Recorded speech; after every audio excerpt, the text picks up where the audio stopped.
So, so we have this very intimate group. That's great. I'm so happy you're here, and thank you very much for your patience with the technology. So, I have two co-facilitators, Nozomi Ikuta and Noemy Jorge, and tonight we are going to explore our relationship with money and shift the mindset to tune into the experience that we want to create with the money. Um, so the first, uh, let's see, the first slide, please.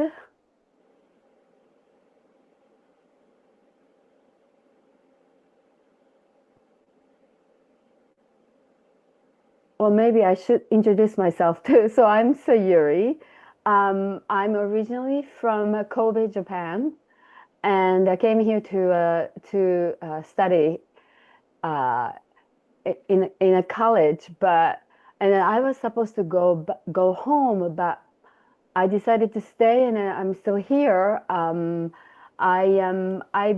I've gone through the corporate route. Then I have become a caregiver, and which is truly my call. And so here in this group, we have people from different background, and could be different countries as well. And then I think it would be so interesting to share our experiences. All right, Ian, could you please pull up the first slide? Oh, okay. Well, so this is as you can see, the way of being with money. So the foundation for financial self-care, clarity, and then empowerment, because we matter.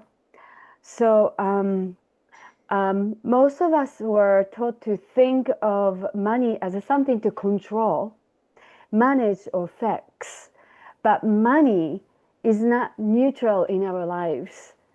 Money touches safety, survival, dignity, choice, and belonging. Because of this, our relationship with money is shaped not only by math, but by emotions, nervous system responses, values, and lived experiences. This is why knowing what to do with the money doesn't always lead to doing it. All right, next slides, please.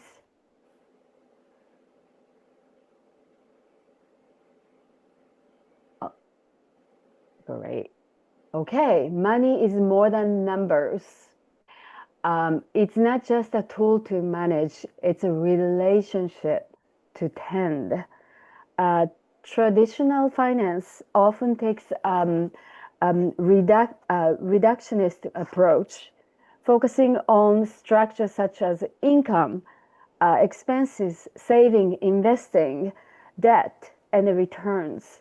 These tools are essential and bring clarity and then directions. However, um, when money is approached only through structure, many people internalize financial challenges as a personal failure. So maybe I should explain what reductionist is. So when you look at the forest, reductionist looks at only like one tree at a time instead of seeing entire, the trees in the forest. So I hope that clears it. Next slide, please. Okay, so two ways of understanding money. So this is sort of going into the details of what I just said. So there are two ways. One is reductionist and one is holism. So reductionism way of thinking is something's wrong with me, versus holism, something in my relationship with money needs attention and healing.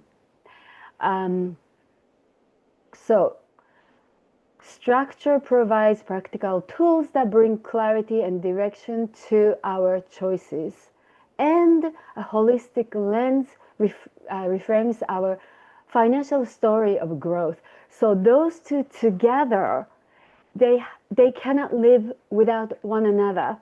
So this is the approach I'd like to present in the actually the first part of this money talk. Okay, and then let's see. Next slide, please.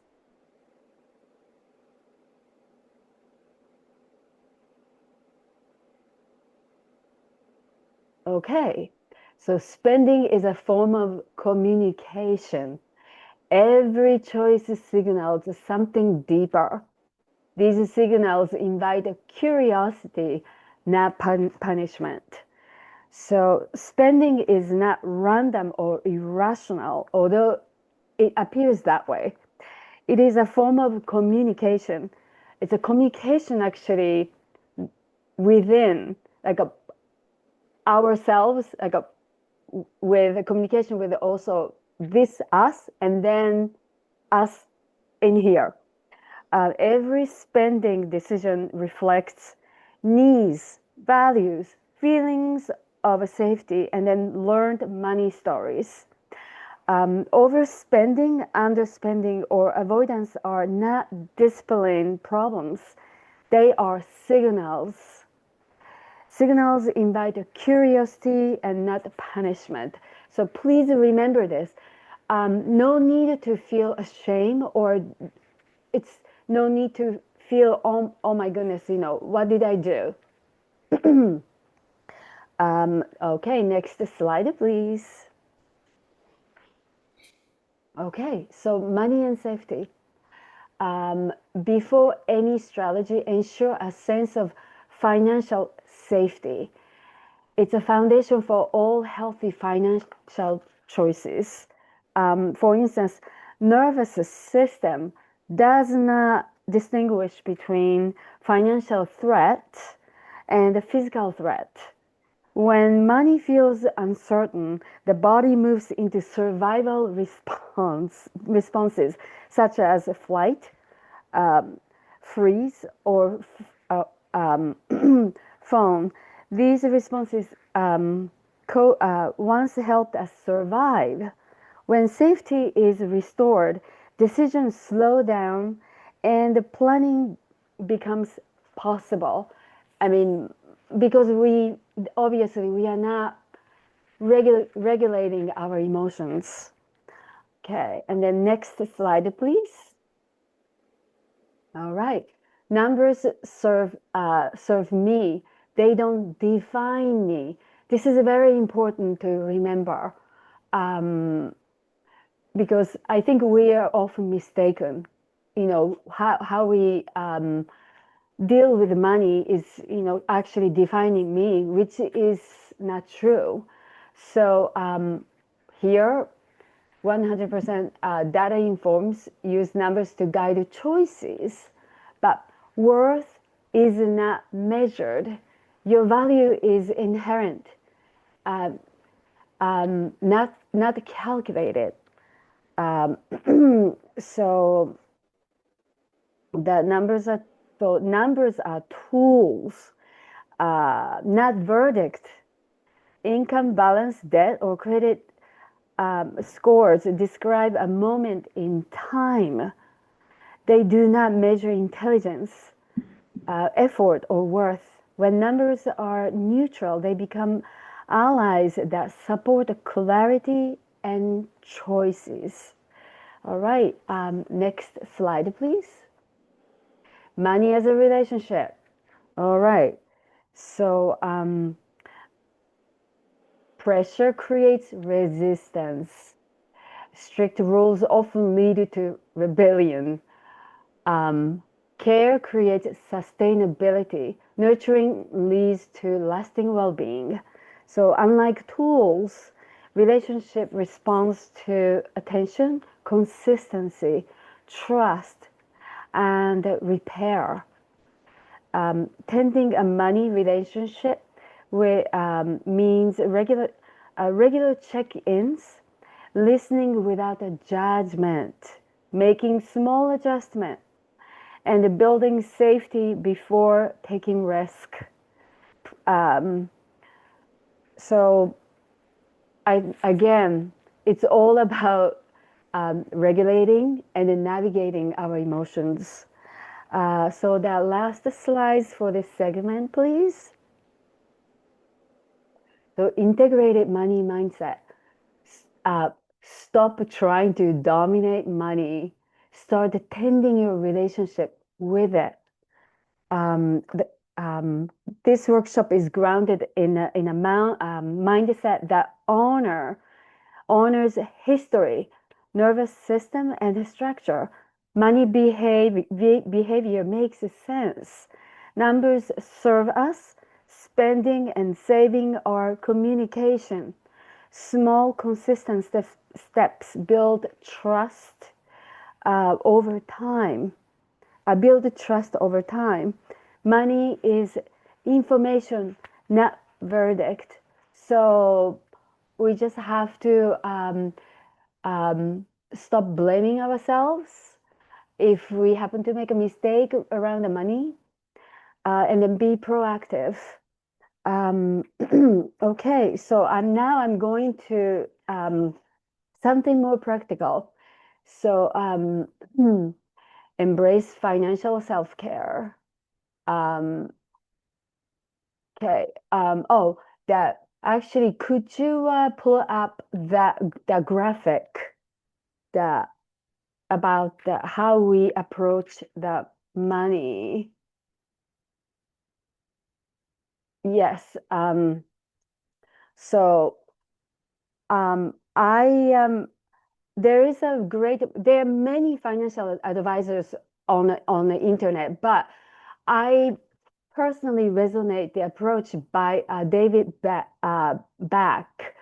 Um, his approach is very simple, and then everyday practice with the money, and then I think everybody can resonate with it. So his number one rule is pay yourself first. If you look at these three patterns, the first person, income, but this person is tending wants and then expenses, right?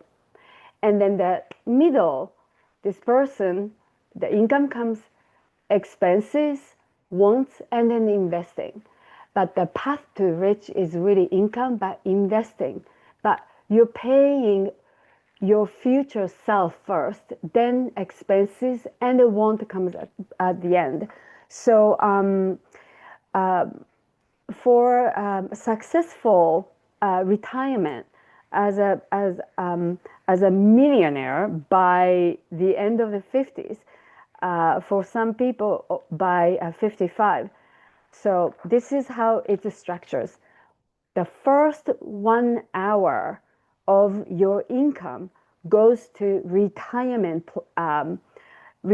plans such as a 401k plan or Roth IRS without paying any tax. So that's what he says. You are paying yourself first now and you in the future. So so roughly it's going to save 12.5% of the gross income, and then some of the people actually stretch it to 14%. So between 12.5 to 14%. That is equivalent to the first hour of your income every day.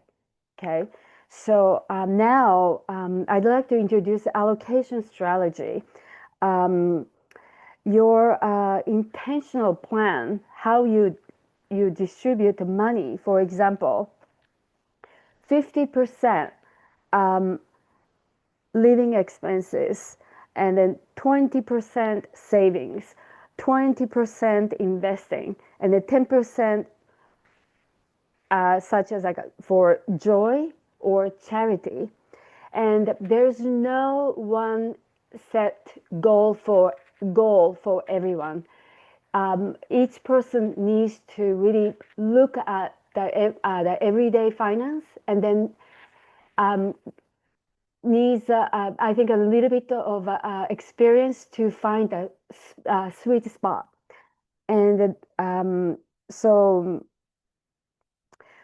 keep it in mind that with the strategy, money moves with the intention. It's a principle and a practicality. So you are you are the master of your own finance. Um, so so besides the 401k plan or IRA, it is essential to invest for growth. The allocation strategy is a 70% stock and 30% bond.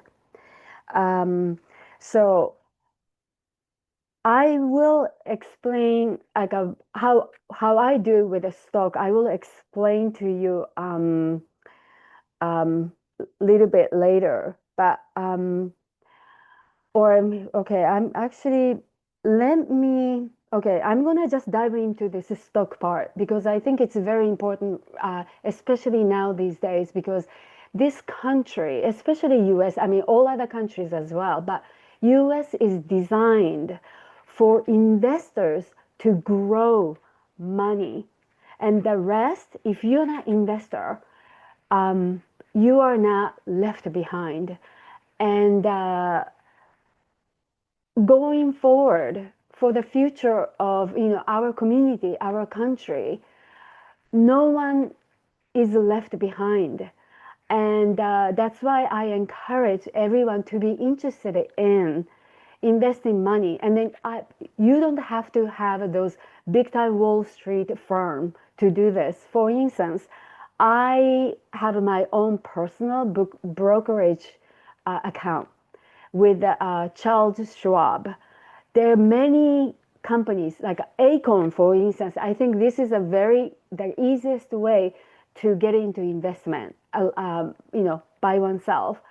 Acorn, the Vanguard, and then other companies like E-Trade. I don't know if it's still around, but these are the brokerage firms that you can open your account in 10-15 minutes, and you can invest as little as $20, $30. And then, for instance, my experience is I use Yahoo Finance or Google Finance just to check every day what's going on in the stock, market. And some people, those ambitious people, they go for specific stock, but I like ETF. So there are many ways, but again, there's no one fits all method. Everybody, I would just say, just think like you don't have to open your brokerage account right away. Just go on the Yahoo Finance, and then just like you are just checking, like in a way, it's like think of you're playing a game. You are coming up with a strategy. Get used to market the movement and teach yourself, and it's really not that hard. Um, so lastly, for my segment, I'd like to say this. This is my favorite quote by John Wesley. Um, Earn all you can, save all you can, give all you can. So no one is left behind. And then I think we can raise the awareness together for a better community and then beyond.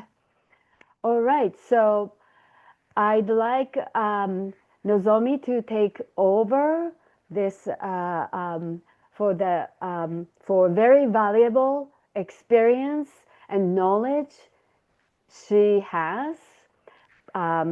Please take away, and then please introduce yourself, Nozomi-san. I'm just starting my timer. Thank you. Thank you so much, Sayuri-san. For a really wonderful presentation. Oh, thank you. And, oh, no. You know what? It thinks that Oh, it set it for 10 seconds instead oh, of I'm 10 sorry. minutes. Not an okay. My mistake. Actually, I meant yes. I meant the Noemi. Sorry. Sorry, sorry, Nozomi-san. Yep. No, no, that's good. That's what I thought. Okay. All right. Okay, so it's my turn. Yes, Okay. please. Okay. All right. So I'm gonna send a request to share my screen just to give everyone just kind of a little bit about how I manage money. And I loved the moment Sayuri told me about how she envisioned this workshop. It was it was eye-opening for me because it's funny how I use the same approach with food and nutrition, right? Paying attention to your relationship to food, paying attention to your relationship with money, right? So when she said that, I'm just like, that's genius. I never actually thought about it in that context.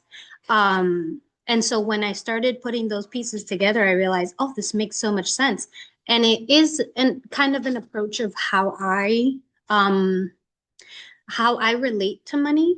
So, growing up poor, there is such a thing as like a poverty mindset where you think there's just not enough, right? We hoard things because we think some catastrophe, some emergency is going to happen. We keep every single rag, we repurpose every single jar, every single thing, every single plastic bag from the grocery store, which taught me resilience. It taught me that I can find solutions even in the smallest things, right? So that was the initial journey for me and money. And then I started working very early in New York City. You can start working at the age of 13 or 14 years old through like summer programs, summer youth employment program, holla. And so that was my first time like earning money outside of like little, tutoring gigs and like babysitting jobs that I had as a kid. And so that was when I started like, creating my own little funds and like budgeting for my food and my snacks and the little things that I wanted to purchase for myself. And so over the years, I obviously started working full time. And so my relationship with money, I'm very good at math. So I love numbers. I love tinkering with numbers. So my ex gave me this like Excel spreadsheet that allows me to like plug in all my numbers and have like a complete visual of what my income looks like now and what I expect it to look like a year from now. So I've been using that Excel template and adjusted it to my finances for like 8 years now. And I wanted to show it to you guys. So I don't go into that spreadsheet often, only as needed. So lately I've been going in it a little bit more because I'm planning to invest in some property and, do some things that are a little bit riskier because I'm now in a position where I'm more calm, I'm more settled, and I feel capable of handling something new, and challenging when it comes to money. So it took me a long time to get here. This is like a 3 year kind of mentally preparing myself and financially preparing myself kind of project. So I only check this maybe once a year, twice a year, because I don't like stressing over every single dollar. It's like once I have my budget, once I have my income, once I have my expenses, then I just compare where am I at, where I expected to be, and then where am I at, where in real time so that I can see did I over budget or did I under budget? You know, where were there more expenses or maybe less income, and then I can start to like analyze, and then I can start to take risks. So right now, I've ventured away from like traditional jobs and just focusing on my private practice. And we know when we start a business, you expect to have kind of a net loss in the beginning. It's very, very common for businesses to have a net loss in the first 5 years, especially restaurants. And then that's when the income starts to come. So it's an investment in yourself. The numbers might not look that great, but it is an investment in yourself later on. And so once you start generating that income, then it's like, worlds of possibilities open up. So sometimes we have to sacrifice a few things early on, and then I'm also a minimalist, so this comes to my benefit. I realized that having a lot of things actually makes me stressed. So I don't like clutter. I don't like having a bunch of things. And I've done like complete, like when I lived in LA for 2.5 years, and I literally just sold everything or donated it or gifted it, and everything is gone. So now I'm living out of 3 suitcases, and that's all the things that I own right now, right? And so in my mind, I'm like, I cleared everything out so that I can create space for my new property, you know? So that's how I envision it in my mind. So that release of money, of tangible things, of those items that we sometimes covet, and they're beautiful things. They made that apartment was my first apartment that I furnished myself, so I had a very special bond to all the things. The thing that broke my heart the most was the bike because I loved my bike. I would bike as like at least once or twice a week.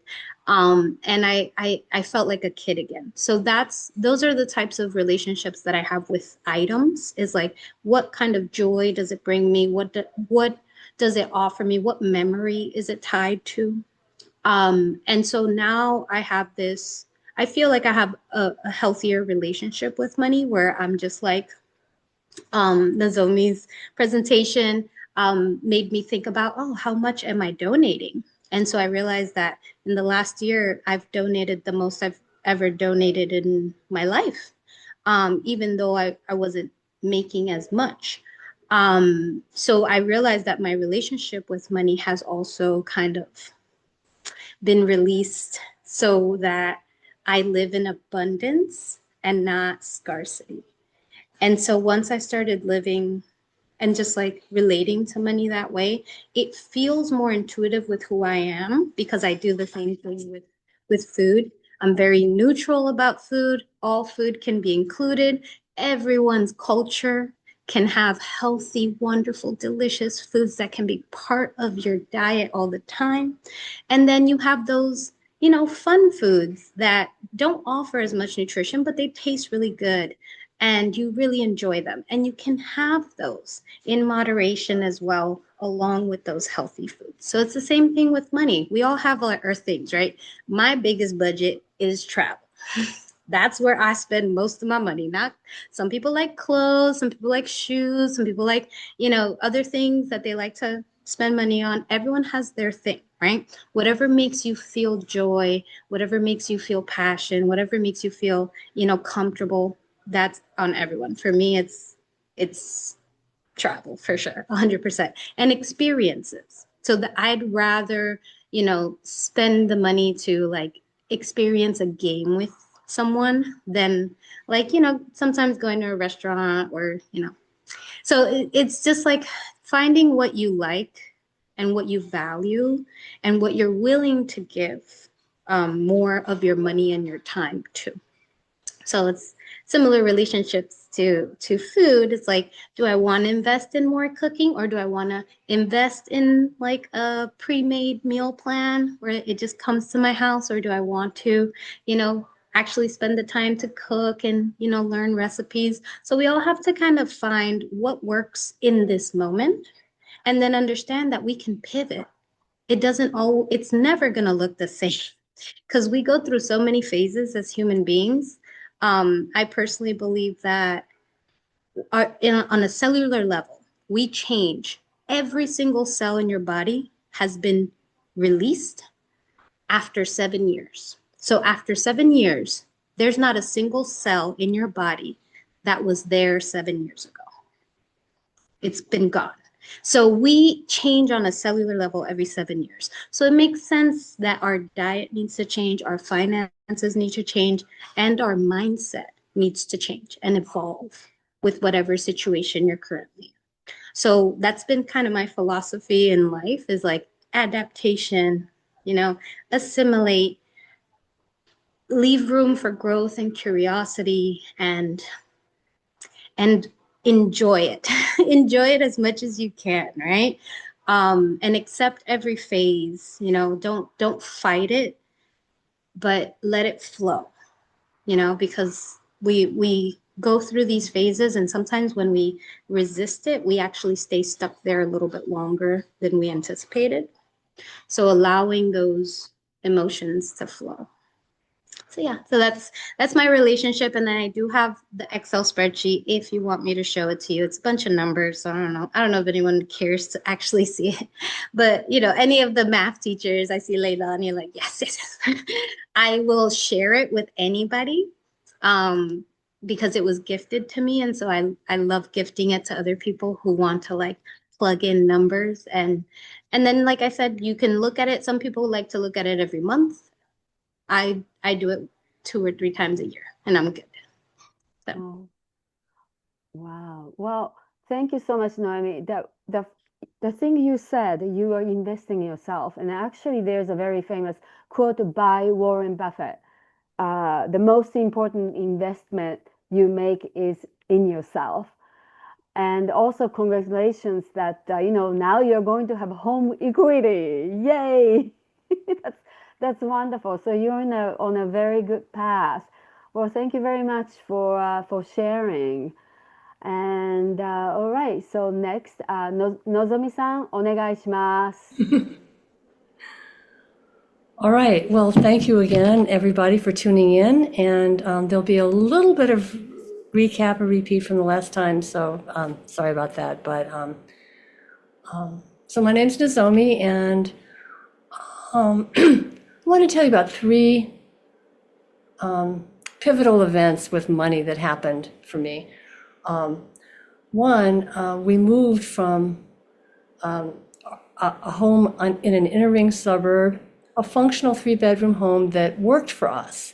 And just when we should have downsized, and we were gonna downsize to a smaller home in the neighborhood of this church where I was the pastor, had been pastoring for about a year. We loved the neighborhood. My husband found this 6-bedroom, 4-bathroom house with 2 kitchens and 4 garage spaces, cherry trees, a pear tree, and 2 fig trees. So instead of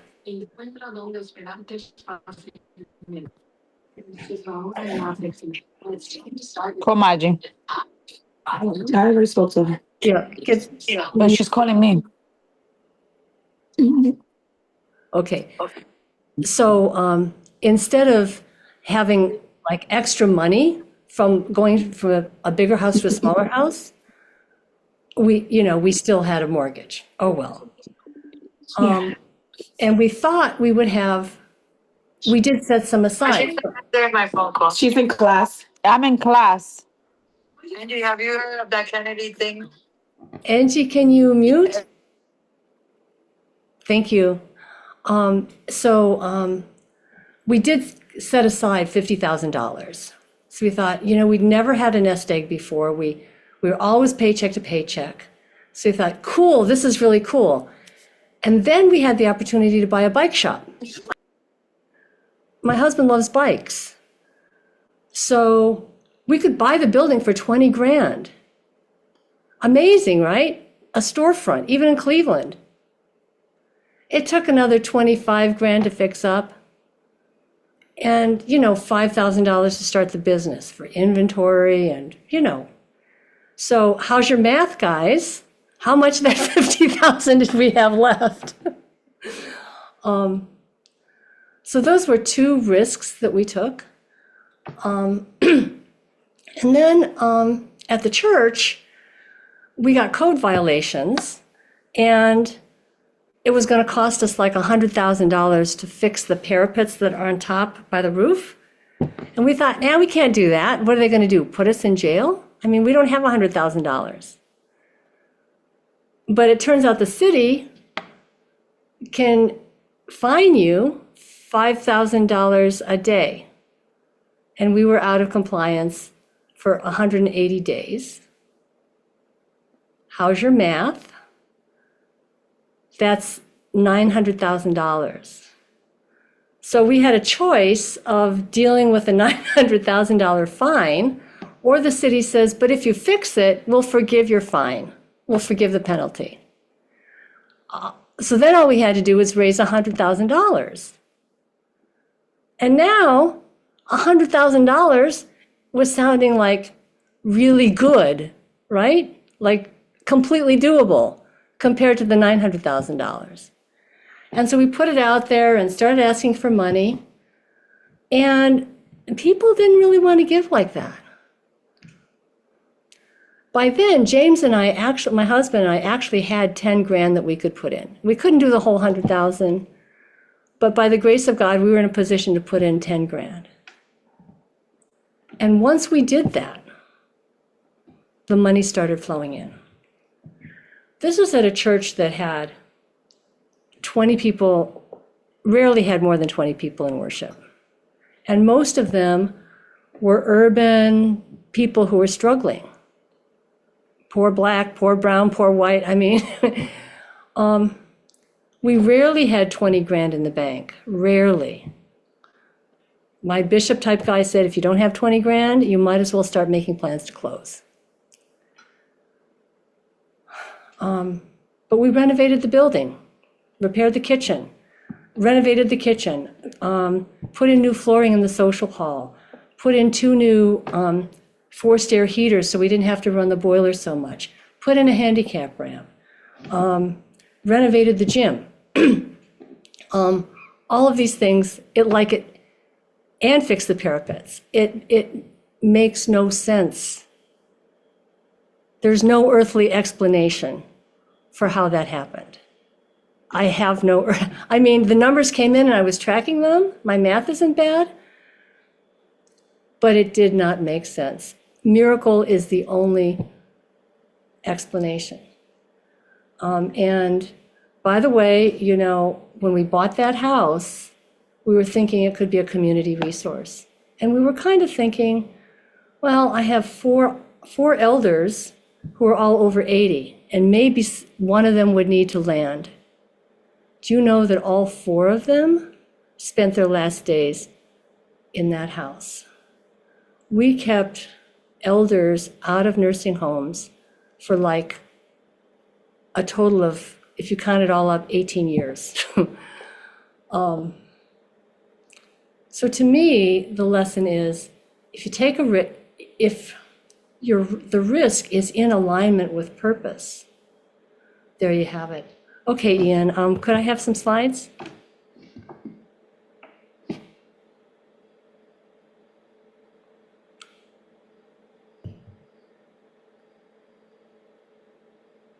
Okay, next one.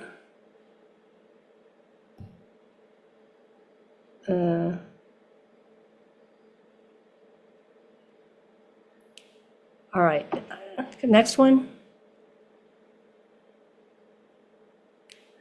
So basically, the 3 points that I just wanted to close out with are that, for me, channeling abundance starts with gratitude.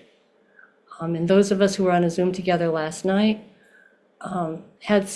we discussed some of that, but basically, when I'm grateful for what I have, I'm not envious that I have less than somebody else.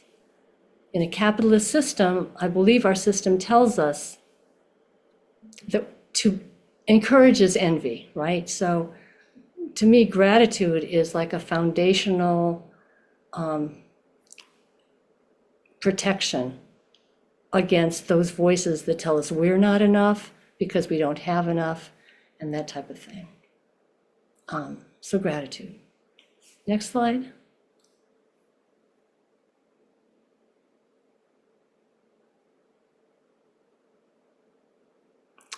This is from a guy named Jim Collins. He wrote this book on From Good to Great, which is, he wrote it about companies that go from, Joe's Garage to GM or Toyota or whatever, BMW, whatever your favorite company is. And he said that when three things come together, that's when you have it. And the three things are passion, excellence, and income. So the example he gives is like the Girl Scouts. They do leadership development. They're passionate about it. They're really good at it. And the way they make their money are cookies that teach the girls leadership development. In my husband's case, he's really good at bikes, He's just really good at bikes. And, he was in alignment with his purpose, and the bike shop, survived and flourished. Instead of chasing money, sometimes you got to hustle, and this is New York, and I get it. But I think the more we can just be attuned to our purpose and our passion and what we're excellent at, I think that it's easier for the money to come find us, as opposed to us being in that panicked, feeling like we've got to hustle for money. And last, Ian? Yeah, generosity. So I loved, Sayuri, your models and percentages, and I don't disagree with it, but I'm just suggesting that we add or consider adding in from the beginning a cut for, if you're religious, you can call it God or your church or mosque or whatever. But I really think that God doesn't care that much who we are generous with, but I think it's the act of generosity that opens up the channel of abundance. And similar to the investing thing, to do it at the front end, because whether it's investing and saving or it's giving to somebody, what happens if we wait until the end of the day or the end of the pay period or the end of the month? Probably don't have it. Probably have spent it on something, right? But if we do it up front, then it's there for us. And then the last thing, I mentioned Dorothy Day. She would always, if the Catholic Worker Organization was in need, she said, well, we got to give something away. We got to give away that much. It doesn't make sense. But in this money magic that we've been talking about, it makes perfect sense. Because it, again, reconnects us with the divine abundance. So those are just my thoughts: gratitude, purpose, and generosity. And, building off of what Sayuri and Noemi said, build it into the structure of what we do every day. That's all I have for now.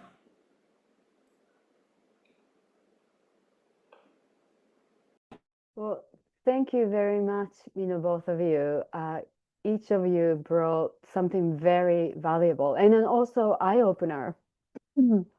And I would like to open, this forum for any questions. Please, raise your hand, and we'll do our best to answer your questions. Anybody?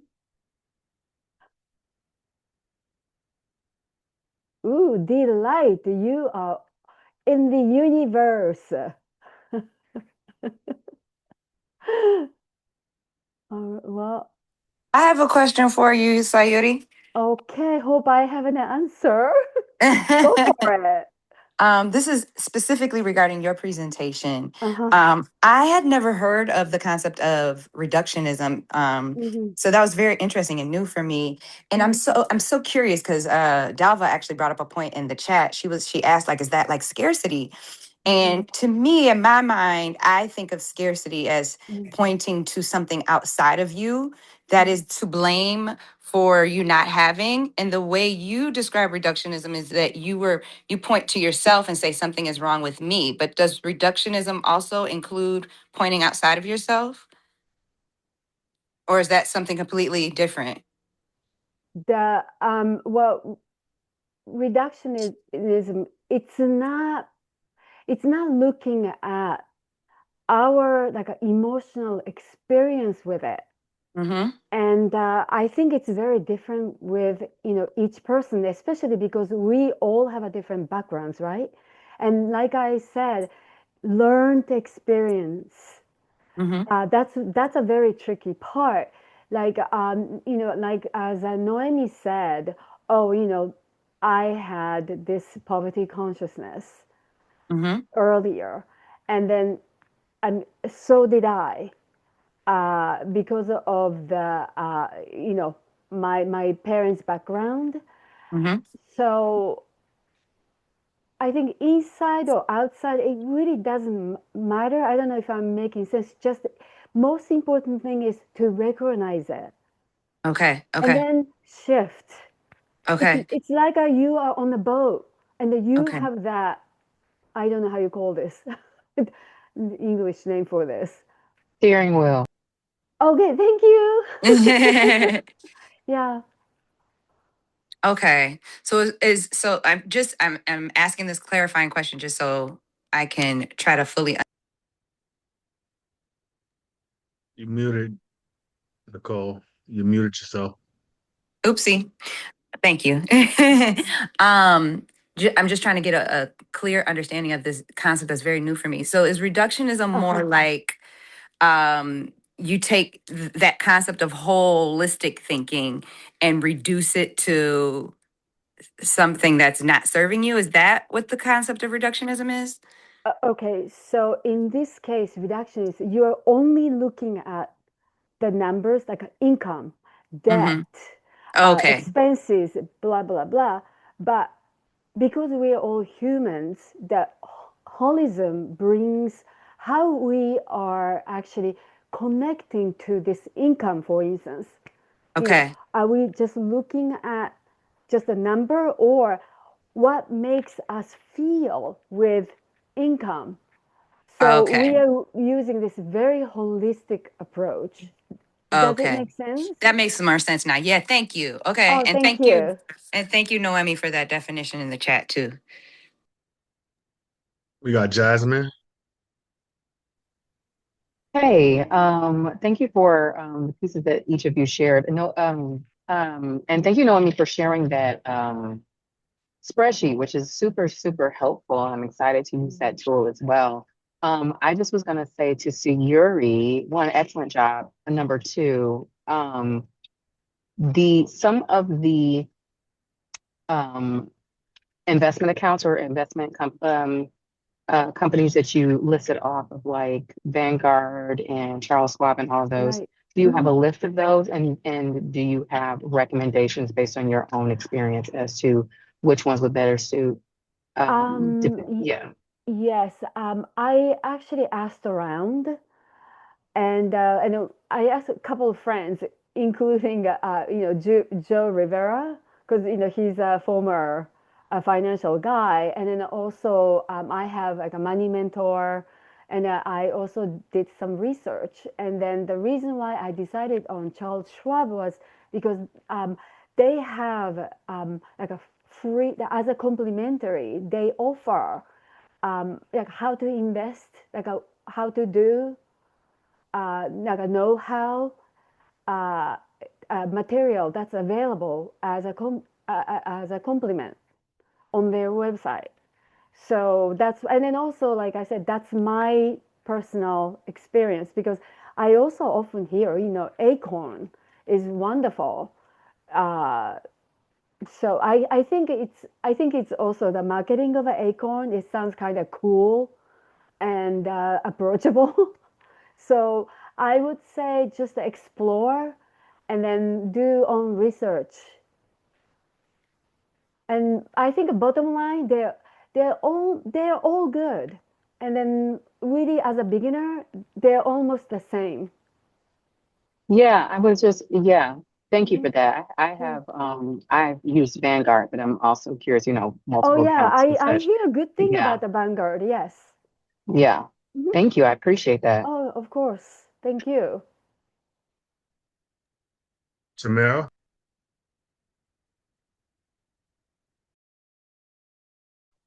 Sorry, call me right when I'm on the ice. Good evening, everybody. Excellent, excellent, excellent presentation. My question is for Nozomi.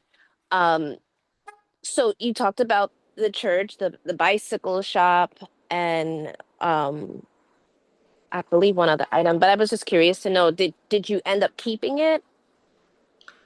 Um, the, of course, we didn't own the church. We just passed the leadership on to somebody else. Mm-hmm. Still in touch with him. African American guy, known him for decades. The bike shop, we still own the building, but we sold the business to our best worker and mechanic, and so now he's running it. And the house, so the bike shop and the house were our property, not the church. I didn't. Yeah. And the house, we sold to a woman who was into homeless ministry, and she turned it into like a sober living house Oh, okay. for specifically for LGBTQ folks who are a big part of the homeless population. So, I'm so grateful that these different pieces of our legacy are still like, Yeah, contributing to the neighborhood. that's great. Thank you.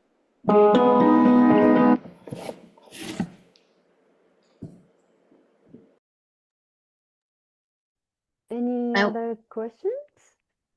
I have a comment that I wanted to that I think might help also shed a little bit of clarity to like the reductionism and like Mm, how to approach mm, money from an individual like standpoint. So for example, I put in the chat like I like having lots of different investments because I don't like putting all my eggs in one basket. sure. So diversification is something that they encourage for most people. And then like as I've gotten older, I've noticed that I'm a little bit riskier, a little bit more bold, a little bit more like, oh, I'm willing and capable of trying new things. So I put in a few of those. But one thing that I think is important is like when I started my E-Trade, especially, this is when I started like kind of playing with investments. And I had this philosophical conundrum, right? It's like, who do I support? You know, not just financially, but morally, you know? So I first started with like, well, let me use the companies that I already use and I already like really enjoy. So invested in Disney and Chase because I bank with them and I love Disney products. So and then I started thinking, well, I really want to support like small businesses. So there was a specific fund that prioritizes helping small businesses. And then I'm like, well, I'm very passionate about, environmental. So let me, Mm, invest in some solar energy or, sustainable energy. And so I started like gearing kind of my money towards things that I'm passionate about and that I'm interested in mhm. because naturally you will follow that information. And that's kind of the feedback that I was given. Dive into your industries, your interests, your personal kind of like um, compass, if you will. because it's intuitive. Just like nutrition, just like our health, it's intuitive. There are things inside you that are guiding you in certain directions. And so when we allow ourselves to flow in that way, then we start to connect with these things on a more personal and intimate level. So if that makes sense. Yeah. Mhm. Okay, well, that was great. And anybody else? Could I Sure. could I just add really briefly? Yeah. Vanguard has it. I'm sure all the others do too. Mm-hmm. These socially responsible investment funds Mm-hmm. that they do screens for, whatever your thing, like Mm, weapons or, you know, yeah. or whatever. There are ways in these bigger investment firms to screen out things that you really that you're really opposed to. Yes, I also believe that's the climate in the investment right now, the so-called conscious investment. And definitely we have that information more available than 10 years ago.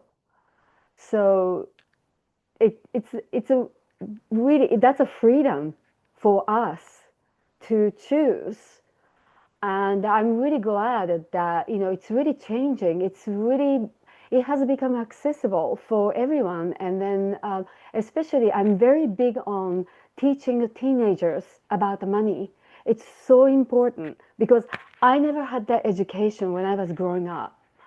And yeah, I totally encourage that. Thank you. Any other questions? Well, I actually wanted to give the floor to Tamara Mose, mhm. um, because she's mentioning something for higher education expenses that I have no idea about, and I would love to learn more, especially for parents who are like thinking about, their children's education for the future. I think that would be a great topic if you're willing to discuss it. Sure.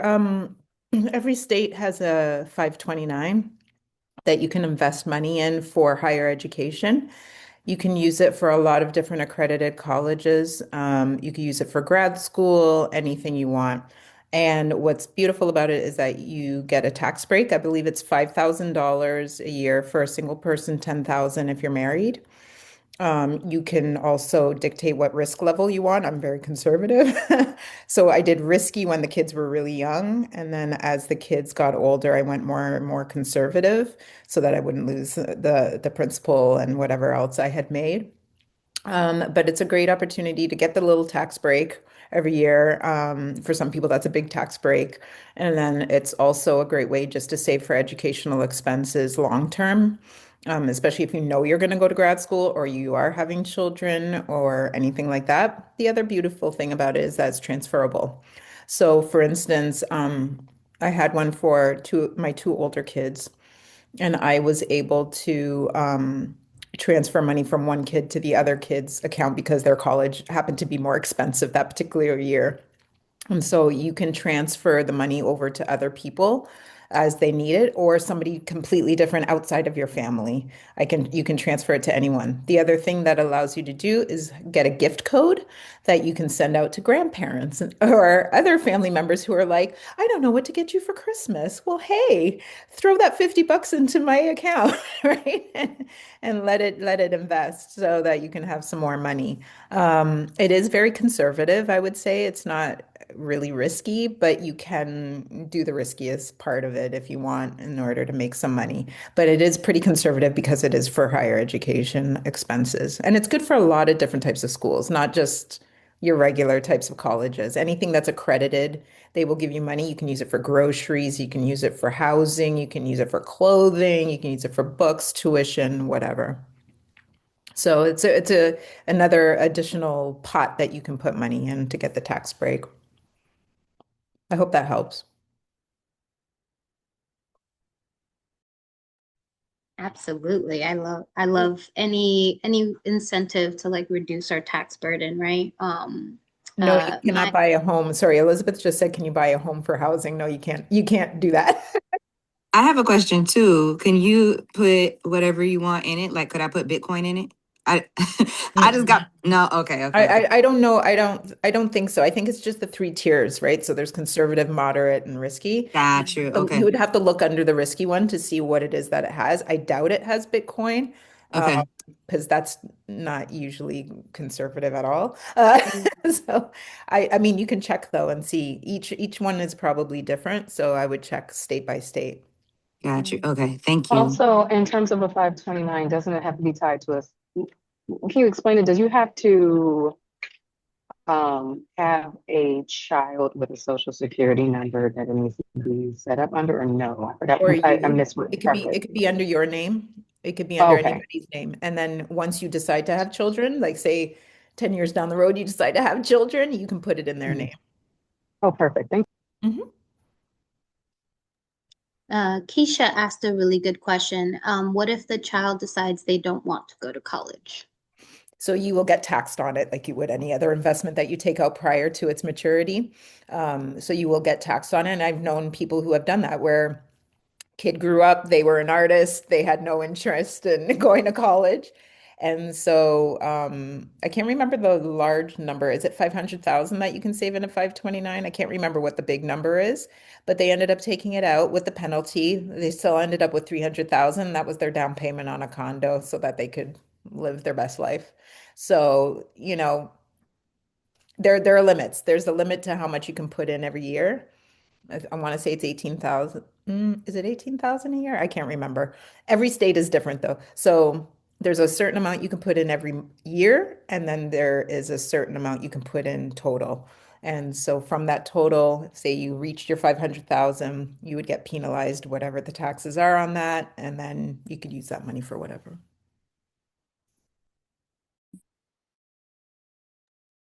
Well, I mean, great questions. You see, that is something that I cannot explain. So thank you, thank you, Tamara.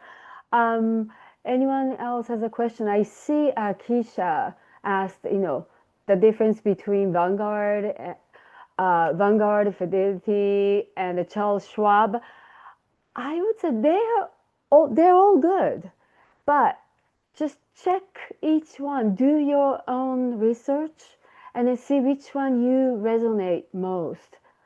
And then also, you want to check about the fee too.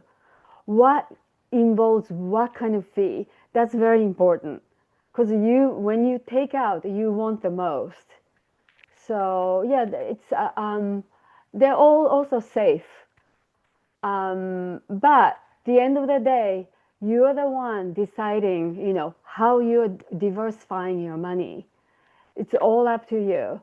So teach yourself, and then it's fun.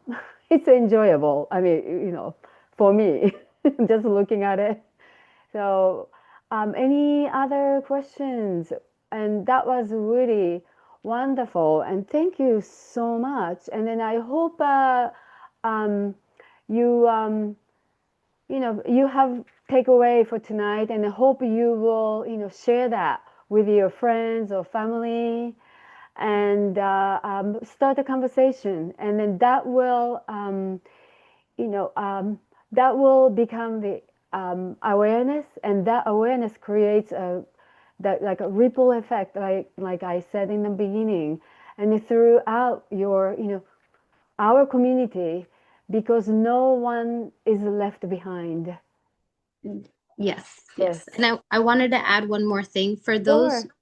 There was a point where I felt very insecure about Mm, like how to proceed when I first started my business, mm, because I no longer had a company investing in my retirement fund. So one of my colleagues and friends, she put me in contact with a retirement planning specialist, mm, and then she put me in contact with an accountant.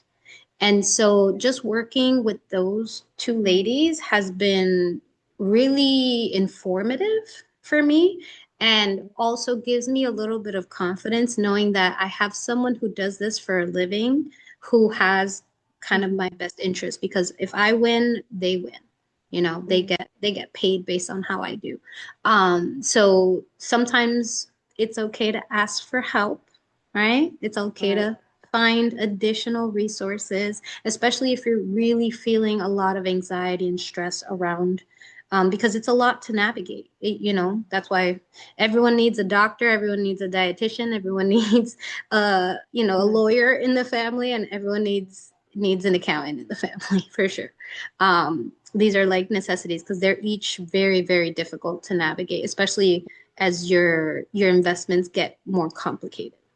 Can I add something to that? If you guys come across somebody who is a wealth manager or something like that, like I had a friend who was a wealth manager and I was so scared to ask him anything. And I did one day, I said, hey, I would really love my finances to be in order so that I can retire well and my kids will be set and so on and so forth. And I was like, is there any opportunity with your organization to, get somebody to manage my accounts? And and tell me what to do and give me a budget and so on and so forth. Um, he totally gave it to me, and I think they take like 1% or less than that. And he only does rich people, but he took me on because they can afford to do that.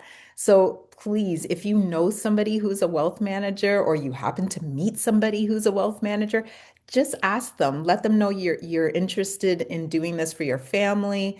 And I bet you any money they are going to go ahead and they're going to manage it for you. And I mean, they do detailed stuff with your money and they'll tell you, here's when you need to sell your house. Here's how much you should sell your house for. And then here's what you need to do with this. It's great. It's nice. As Noemi said, it's nice having somebody managing your stuff. They get a little kickback, so they're always making money. And it's formulaic, so it's not hard work for them to do it. So I encourage all of you, use your resources the same way we do in LT. Use your resources when you meet them.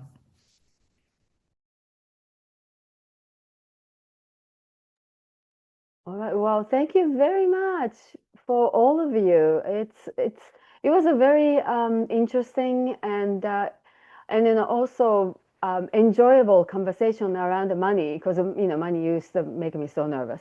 So, well, thank you, thank you, thank you. And then also my shout out to Ian Gray. Thank you, Ian, for your technical coordination. I could have not done this by myself.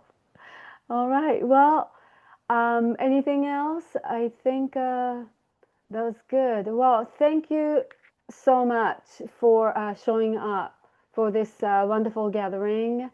And well, my gratitude to all of you. Thank you, thank you, thank you. Thank you, Sayuri, Thank for your leadership. Thank you. Thank Learned a you. lot of stuff. Thank you. Have So a I'm gonna good try to night. release the recording probably like tomorrow or later, once I figure this stuff out. Oh, great! But Because it was it saved the they chat as were well. they're very good, valuable Oh, yes. information. We Wonderful. need this. Thank you, And I think Sky. Sierra's gonna do another one next month sometime, so keep an eye out for the flyer. Oh, really? I didn't know that.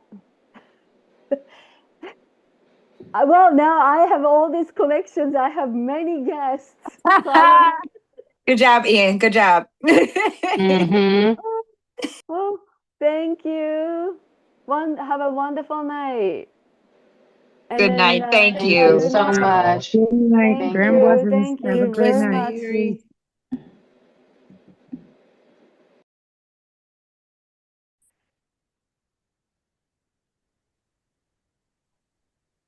Good stuff, guys. Oh, thank you. Thank you. My goodness. Good, Oh, good thank you stuff. so much. Yeah, It was great. Noemi and Thank you then, so much, Saudi. oh, thank you. Good Thank you job. for Have a coming good to, night, guys. Good night. yeah, and where's Nozomi? She left. I think she left. Yeah, you I did think so Oh, yeah, okay. great. she just jumped Oh, off. thank you, Noemi, for And Yeah. yeah, navigating the questions because I didn't even know both Tamaras were there, so that's great because Yeah, that's yeah, yeah. Noemi, you did amazing, Noemi. Thank you so much for all of the value that all of you guys gave. It was very, very